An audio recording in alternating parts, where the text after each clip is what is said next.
Nothing can stop me. I'm all the way up. All the way up. I'm all the way up. I'm all the way up.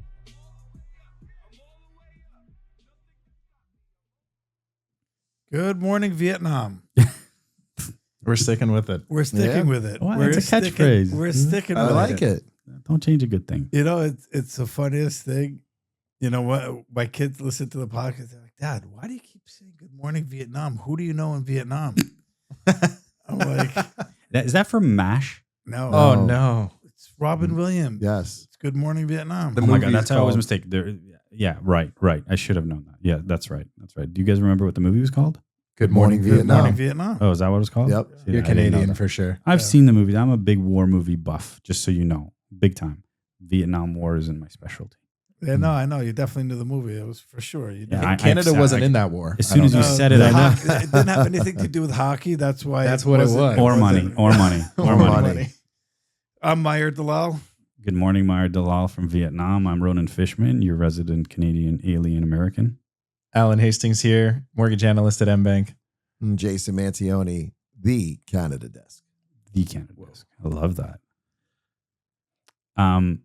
We are in the most interesting times that I can possibly think of when it comes to investing. But the mistake we had made, especially around this table, Alan excluded, was not recognizing that we are not looking at each demographic that has their own challenges and how they get into the markets. And right now it's a scary, scary time. I'm driving to work this morning and have my morning call with my mom and my brother on a regular basis. And my nephew's actually flying in to visit us. My nephew is 27 years old, engaged to be married, has a very successful career in urban planning. His future wife to be is a speech and language pathologist, super smart girl, wonderful family. And between the two of them, they accumulate, a significant sum of gross wealth. And I emphasize the gross wealth part on the Canadian side. And my brother tells me that my nephew is freaking out because he's only been in the markets now for, a couple of years where he's had some money to be able to invest, quote unquote, disposable income. But he's getting smoked. He's scared. He doesn't know what to do. And I recognize from, being in the markets, being older, being through the ups and downs that go along with that.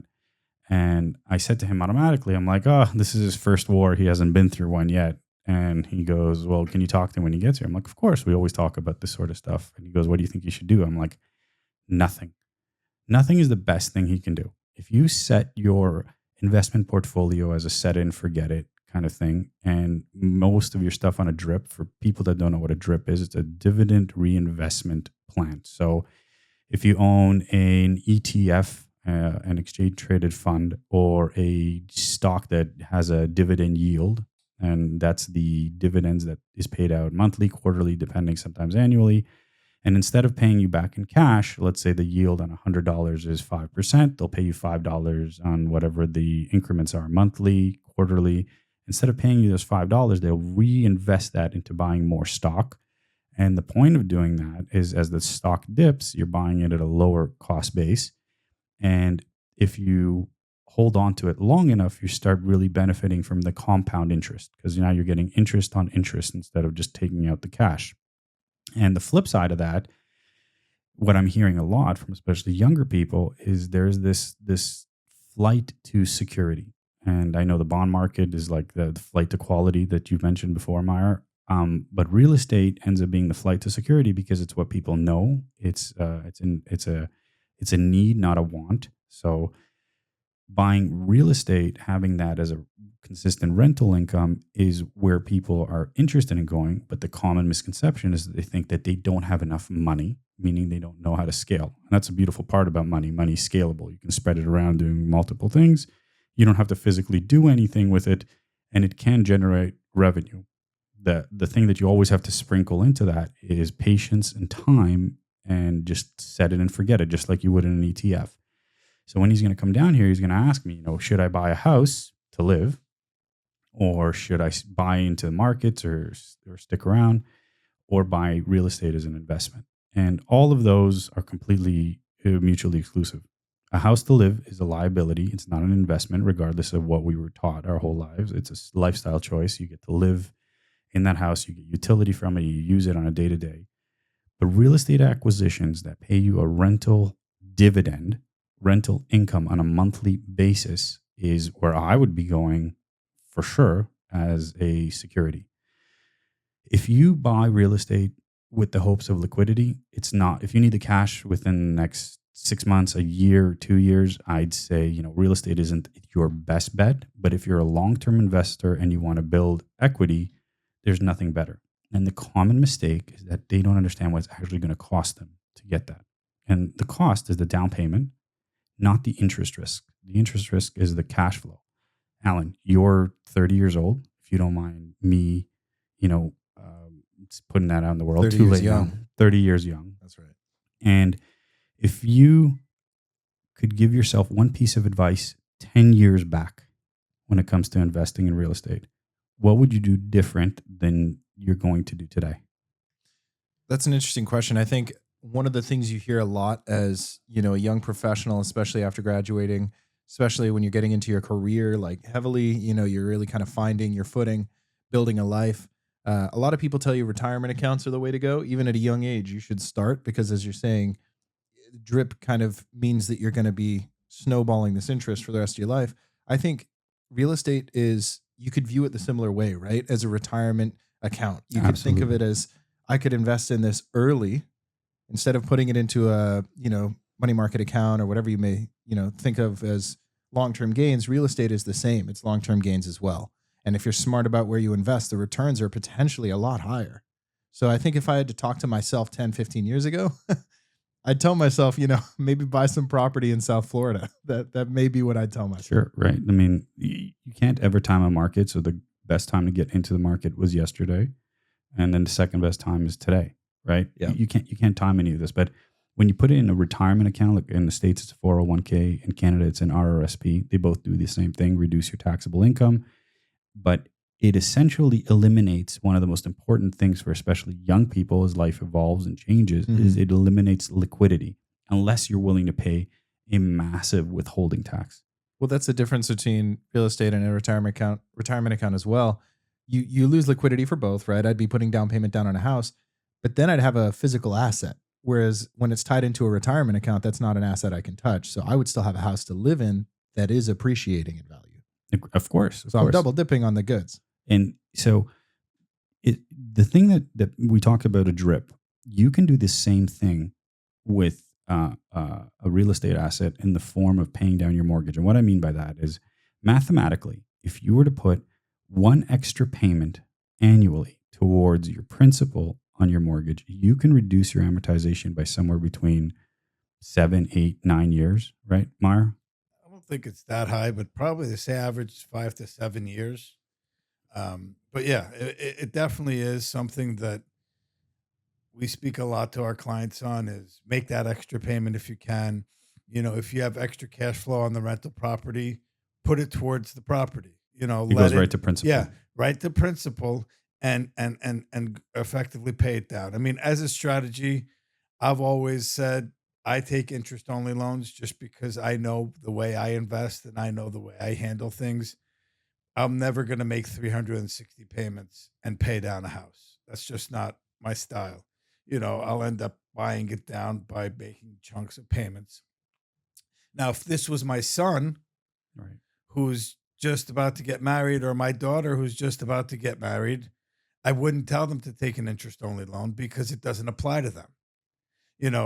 As a primary residence or as a primary residence, but as an investment? As an investment property, yes, because it's a cash flow analysis. Really, it's the cost of doing the business. So if the interest only rate is comparable to your 30-year rate, then yeah, it's a no-brainer. But if you have to pay more for the interest only rate, then at what point does that benefit doesn't really become a benefit? So if you can try to get a 30-year or an interest only at the same rate, then it makes sense all day. But if you have to pay up for the interest only, then you have to really do the math and see if it makes sense. So why would someone take an interest only versus a principal and interest type of mortgage? Why would they? Yeah. It's a lower payment. even at a higher rate Yeah, because you're not paying into principal. correct. But you're not paying the principal. But So it's a cash flow play. it's a cash flow play. But also the philosophy is you're going to make the money on the appreciation. Your pay down, if you look at a relationship on when you buy a property, how much interest you pay versus how much principal you pay, it's an inverse relationship. So within the first 7 to 10 years of a mortgage, it's a majority of it is interest. So if you look at the graph, it goes this way. As your timeline goes across, your principal continues to increase as time goes on. So in years 1, 2, 3, 4, 5, it's 95% interest, and it's very minimal principal. And as time goes on, it shifts. So that's an excellent point that most people don't understand. It's a common misconception. They think it's just a straight line, the same interest, the same principal goes out, but they don't understand that it's skewed. Can you explain why that happens? Why the mortgage is structured in that way? I mean, it's the fundamentals of a repayment.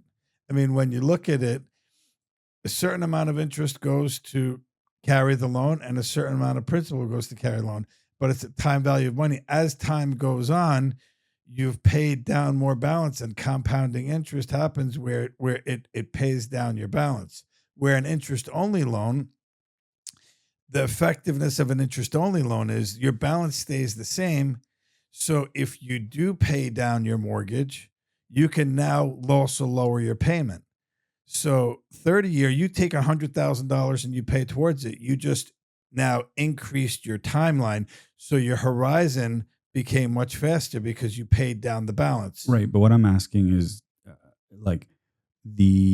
from someone listening to this who's getting into this real estate investing or buying a house for their own personal use, they're going to say or think, because I know I did that way, why am I paying interest first versus principal? And the first thing that pops into my head is the lender wants to get their profit up front, and then you get the benefit on the back end, right?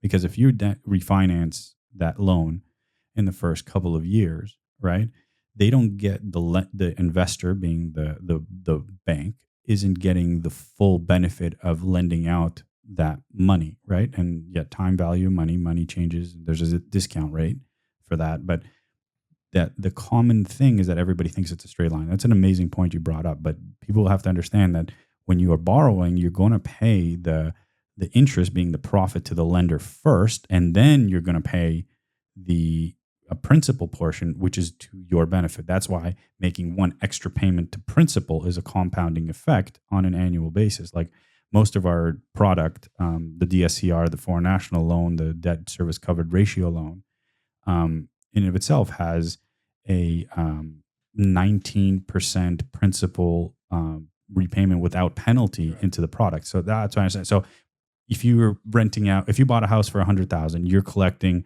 $1,000 worth of rent. I'm just using ease of math here, right? And at the end of the year, you find that you have $2,000 in extra cash flow that on top of your expenses, your principal, your interest, your insurance, your cost. You take that $2,000, pump it back into that mortgage. That goes purely into principal. And then instead of a 30-year AM, you're now eating into that. And if you have any other access cap, now you take all that equity you built into property, take it all out, right? We can use that as a source of down payment. And then for the investor, now they can start scaling their money, right? But it takes some patience, it takes some time. Well, that's the thing. I mean, for young people starting out, you shouldn't worry about paying off a mortgage. That's not your concern.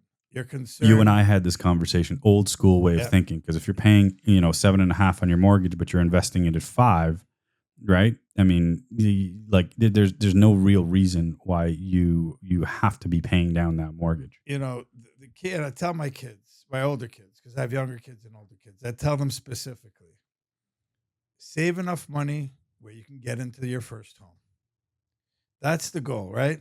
You get into your first home, and then you start your investment strategies, and then you start your portfolios. I'm a believer that you should have a asset. Not everyone's going to be able to have multiple.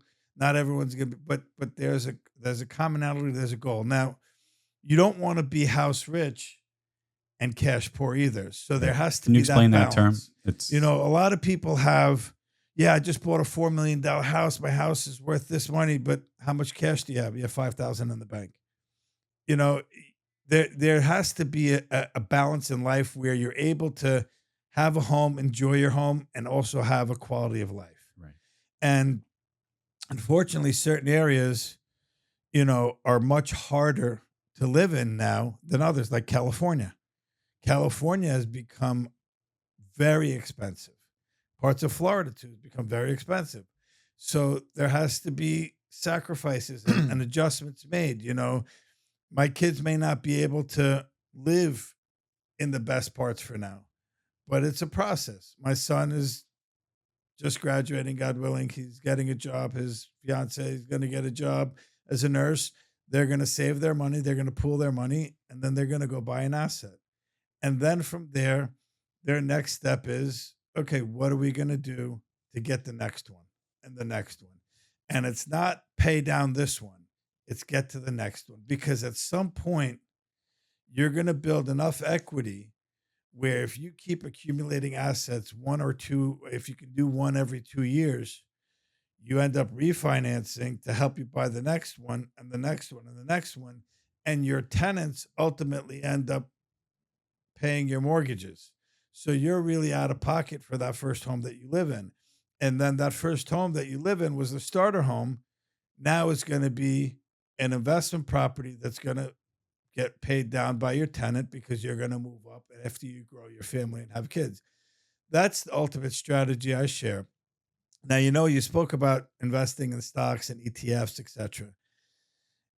My daughter has a completely different affinity to risk than I do, than my son does. Sure. She's like, no, I can't handle risk. It's too risky for me. Where my sons, they're like me. It's all about risk, all about go, go, go, go. And if you risk, you also can lose. But there's a balance. But they've started simple things like Acorns from when they were young, like 50. As soon as you could open an Acorns account, I think. What's an Acorns? I'll tell you what it is. It's, I think Daniel was 14, 15, Ali, so somewhere around there. Basically, it's tied to your debit card. And whatever you pay, let's just say you buy something that's $1.50, and you tell it to round it up to the next dollar. So it takes 50 cents from your thing. So instead of charging $1.50, it charges you $2 and invests 50 cents for you. And they've been investing in it for years now. So they've developed a portfolio just by their spending. So what happens with that? Is that money invested automatically in something Automatically. set? You Oh, can so choose. what does it go So, into? so you choose Oh, that's your amazing. I had no affinity of idea. risk, right? So Ali is much more conservative. So everything she does is slow and steady. Daniel and Benjamin, all about risk, because I'm that way. Tori is in between. She is more, goes with the flow. But either way, it's just an automatic reoccurring thing. They don't even think about it. So at the end of the year, they look at their account, they're like, wow. And, they all make money, so they all save and they all know what it is. I don't know, right, wrong, or indifferent. I didn't have a 401k, or an IRA, whatever. We just have straight investment accounts, and we have like different investments that we do together. I tell my kids, listen, there's an opportunity you can invest in. This is what I'm doing. It's up to you. If you put your money in, you have a chance to lose everything. It's up to you. Do you want to do it? Yes or no? They all have that opportunity. If they want to participate, they participate. If we're buying a property, tell them, do you want to participate? Do you want to put your money in? If you put your money in, it means you have to participate in the good and the bad. If there's rental income, you can get it. If there's expenses, you have to pay it. They're treated as straight as an adult. Like I said, you missed the other day, my daughter, Samantha, so mad that she's not part of the corporation. She can't make decisions. I said, you're too young. She's like, it's not fair.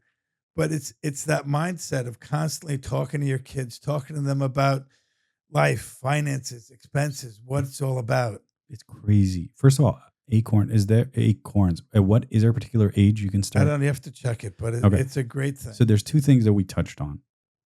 here that as you're talking about it, that we don't say the quiet part out loud. One, money, taxes, investing. The word in savings to me is BS because you're either investing or you're spending, right? Sitting in a savings account is actually, with time value of money and inflation, you're losing. You right? lose money. So investing money, that is not taught enough in schools. That's one. 100%. Secondly, budgeting, right? People bring money in.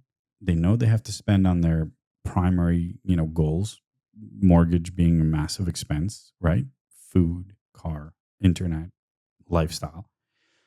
Most people are avoiding the obvious of budgeting. If you're bringing in, $10,000 a month into the home as a you got to treat it as a mini company, right? How much is going towards this, that, and the other, and how much is going towards investing? We used to be called savings, right? And that's the part that is missing, and that's the part that we like as a parent. For me, when we moved from Canada to the States, we took a lifestyle change.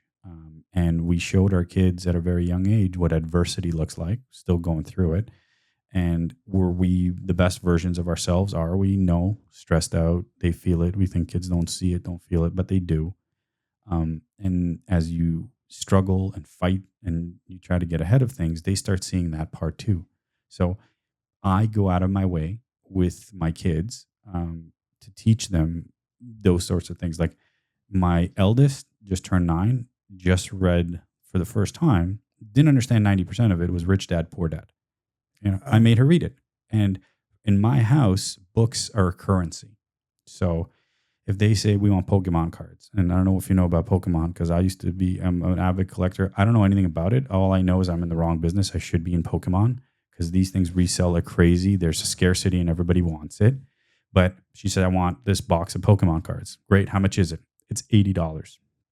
Okay. Well, we kind of do this math. I'm like, read these 3 books. You can have it. And if they don't have it. And the one was Rich Dad, Poor Dad. Now, she kept asking me questions about what this means and how that means. And I explained it, knowing very well she doesn't understand it. But in her subconscious, at least I've exposed her to it at a young age, that it's like an injustice of the way things are being taught sometimes in school. And I can never for the life of me understand it, because it's like one of the most important things when they come out into the real world to understand that this Acorn account that I never heard about is fascinating. And that's the kind of, podcasting and talking to people and hearing what they have to say. That's the kind of stuff you learn and you're ingesting it in such a cool way. So, I mean, that's amazing. You learn something. Talking about credit is so important. Right. Even bad credit, good credit. Yeah. Just how to have credit, how to maintain it. Sure. And I'm embarrassed to say my girls, they had no idea that you get a credit card, it's not free money. You have to actually pay it back. And there's ramifications if you don't. Of course. The concept of talking to your kids about everything is forgotten now, because you want to shelter your kids and you want to make sure they have a good life, easy life. But are we really helping them? Look, again, maybe I'm different. I'm an immigrant. So We're all different. I have a chip on my shoulder about that. I don't believe in coddling my kids. And my kids tell me all the time, you're the most insensitive person. I tell them, no, I'm not. I just tell you the truth. You've hurt my feelings multiple times in the office. But literally, if you want to get into that, I mean, if we can have this sort of therapy session. Turn off the cameras. I explained to them, I'm like, listen, this is life. No one is going to teach you this. You have to understand that life is not easy. You have to work. You have to do. And investing, real estate, anything you do. Look at this guy. This guy, he knows how to build a house from top to bottom, at plumbing, electrical, you name it, does everything. It's hard. It's not easy. I mean, but the guy can tell you anything you want. He can look at something and tell you, oh, it's a 16th off. I could never do that. It's amazing how he does his things. I don't even understand. If I knew how to work with my hands, knowing what I know about money and real estate today, I would be like well beyond retired. And again, going to that conversation I have, like just like my morning conversation with my mom and my brother. I speak to my brother multiple times a day. And we're talking about our kids. He's got older kids, what are they going to do and stuff like that. And told my kids, you're each now going to have a laptop at home. We made them in a little area. And the next thing they're going to do is AI courses. And we're going to invest in a business in each one of them when they come to us with a business plan. Even if they say they want to do Lemonade, I'll say, how are you going to be able to promote it and create a website online? And how much money do you need? Lemons cost this much. How much is your time worth? And all that kind of stuff. If I need to do what Jason knew how to do and factoring that with money, because in the real estate investing realm, there's a very popular acronym called BRRRR, the BRRRR method, which is where you buy, you rehab, you refinance because you built all this equity into it, and then you repeat. It's a rinse repeat model, right? So instead of just being passive waiting for that income coming in, you can buy, you can rinse repeat. Have you ever flipped a property? No. Why? Well, it's something that I didn't have the financial means to do. There it is. You weren't taught money. You were taught to do what you needed to do, but had you known Taught how that's to what I'm use his talking- hands. Yeah, so that's it. But we should be able to do both because you can't have one without the other. Because we're thinking about money. You're buying materials, your labor, your cost, your time, all that stuff factors in. But you haven't really been taught. And by the way, the thing we're all not talking about as well is our biggest expense in any business is tax. People think it's overhead or the rentals or payroll. No, it's tax right off the hop. So when you're talking about a business model, like you're making $10, you got to take 30% on top of that right away, just as an estimate. That's your biggest expense. That's the number you're starting from, right? But had you known about, how to handle money, would you have, in hindsight, gone back? If you had to tell yourself 20 years ago, 10 years ago, what would you have done different? Absolutely. I would have been flipping 20 years ago. 100%. Why don't you do it now? Well, that's what we're starting to do. It's amazing. So it's never, first of all, Never late. too late. Okay. You have kids. Yes. How are you telling them to invest? So basically, we are, as far as what I do, as far as building and whatnot, we are teaching them to hopefully be able to take over this business one day, which would be a portfolio of multiple rental properties that we're buying and we're flipping. And that's what I want to put them. I don't want to put them into, like my son, I don't want to put him into swinging a hammer and just building and going from one to the next one. I want them to build them, fix them up, do the rehab, sell them. The ones you want to keep, the multiple rentals you can get out of them, keep them and build the portfolio. That's the business I want to give them. So why not teach them to swing a hammer? And the reason I belabor that is exactly like we talk about our kids. And if you ask my kids today and they said to me, I don't want to go to college, no problem. I'm actually not such a big proponent of education in its purest form. I think there's a lot of value to it, but I think the real education happens in the real world. If my son or daughter told me tomorrow, I want to go into business, say no problem. What do you love to do? Pokemon cards today, right? Well, why don't you become a Pokemon distributor? Well, how do you market, right? I would teach them AI. And the other thing, if I had to go all over again, I would go into one of two things: plumbing, electrician, HVAC, or construction. Architecture. Anything where I have to use my hands and then layer on top of that my brain. Because if you have a business brain, I have this great story from this kid that I knew from Canada. He's my nephew's age. They played hockey together. And he wasn't a school kid. 18 years old, finishes high school. Everybody's going off to university to drink and party and do the other things that go along with that. I almost slipped it out. And he goes into plumbing. Okay. Kid's 26 now, 5 trucks on the road, has more work than he'll ever know what to do with. And he's just starting out. Okay. He's in plumbing. Same story. I know another guy, immigrant guy, started an HVAC company, 50 companies on the road within about 50 trucks on the road within about 5 to 7 years, just got bought out for over $50 million. What I'm saying is coupling that, teach him how to swing a hammer. No, I would definitely teach him how to swing a hammer. But not only a hammer. Not just swing the hammer to get to the next job. Swing the hammer Right, to rehab that's the it. property, to figure out what Yeah. you're going to do with But that what property. would you teach your daughter? My daughter, I would teach her more of the real estate end of it. I would want her to be looking for the properties to be rehabbed. I would want her to get a real estate license so she could actually sell the properties. Also, I would like to let them have a management company, so they're managing the properties that we're keeping. Anything that you can keep in-house that you don't have to pay another company to do, that they can reap the benefits of having it in-house. Management, the maintenance of it, because everything needs maintenance. Oh, the dishwasher stopped working. Anybody you don't have to call to pay out that you can keep in house, and then hence why I would teach him that end of it.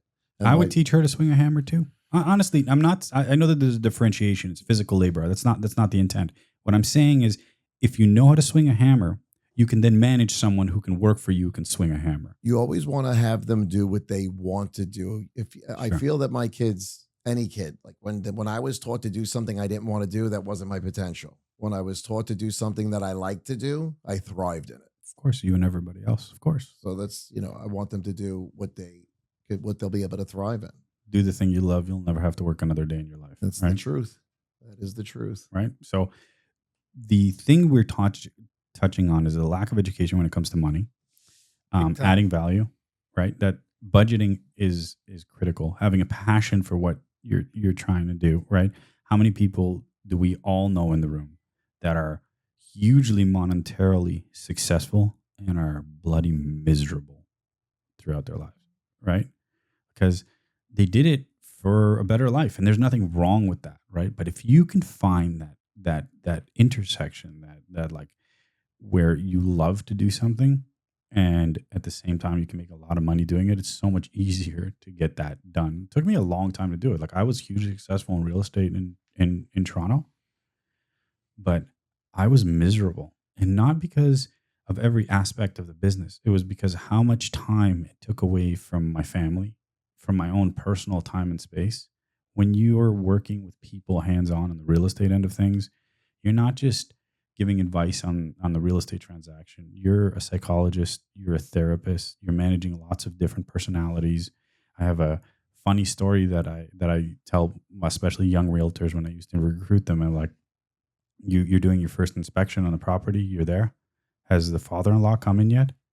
Right. And the most famous thing that always happens, like they come in and father-in-law was in construction, for example. They were all in construction somehow, because they built a deck once, so they know everything about construction. Mm. So, I remember this one that actually broke me, and he goes to me, "You know how many property I sell in my day? You know?" "How many, sir?" 5, 6, 10. I call that Tuesday. Let the inspector do their job. Okay. Don't look for faults.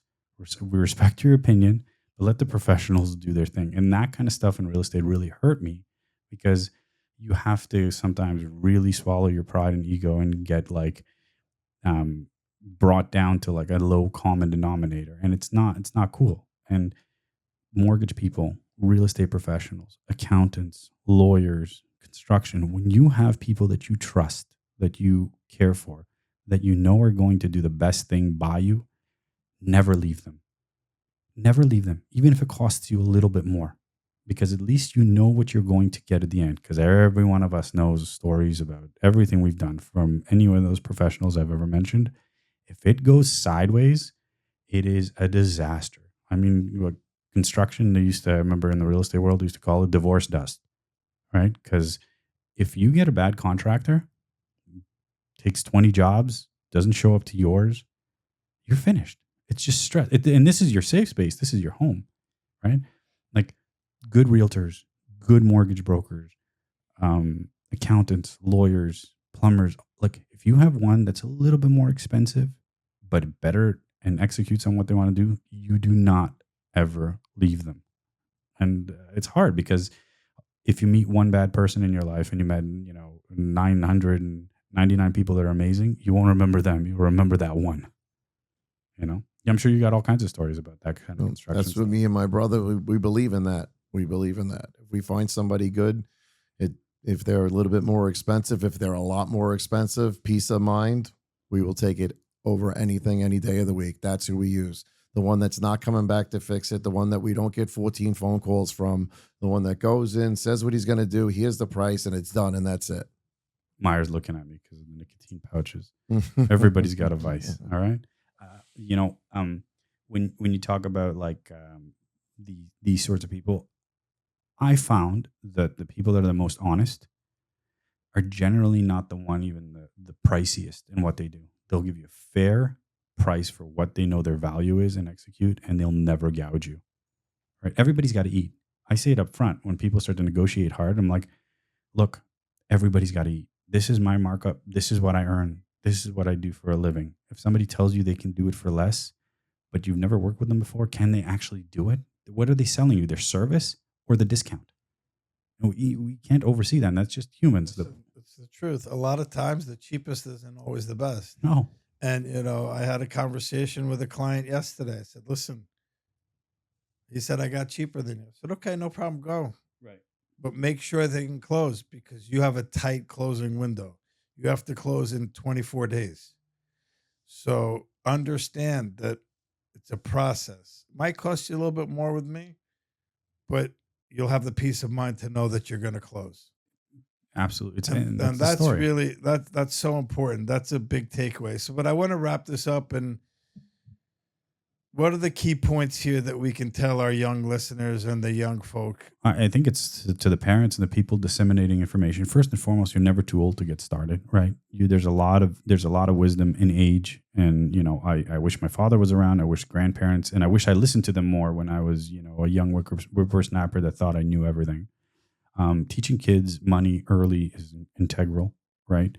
You don't always have to buy value. You can build value by the Burr method is just being one of them. But if you sprinkle in patience in the real estate investing world where you see the stock market go up and down and you're willing to hold on to it, manage that asset, it'll pay you tenfold, and that interest eventually always compounds.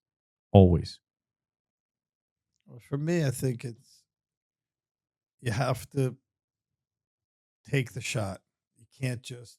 Ooh, I like that. Michael Sitting Jordan, on the sidelines. Like Michael Jordan, he'd rather take the shot every day of the week because if you don't take the shot, you're going to miss it anyways. Always a hockey analogy going back to Wayne Gretzky. And if any of you guys don't know who that is, You we're mean going to Michael have Scott? we're going to have Back to to stop. hockey again. It's unbelievable. I was just at basketball, at football, but it's always hockey. All right, let me tell you. Wayne Gretzky said you miss 100% of the shots you don't take. That's true. Yeah. Right? Fact. Love you guys. Thank you so much, Thank everyone. you. Thank you, Appreciate guys. it. I'll play us out. You'll play it. Nothing can stop me. I'm all the way up.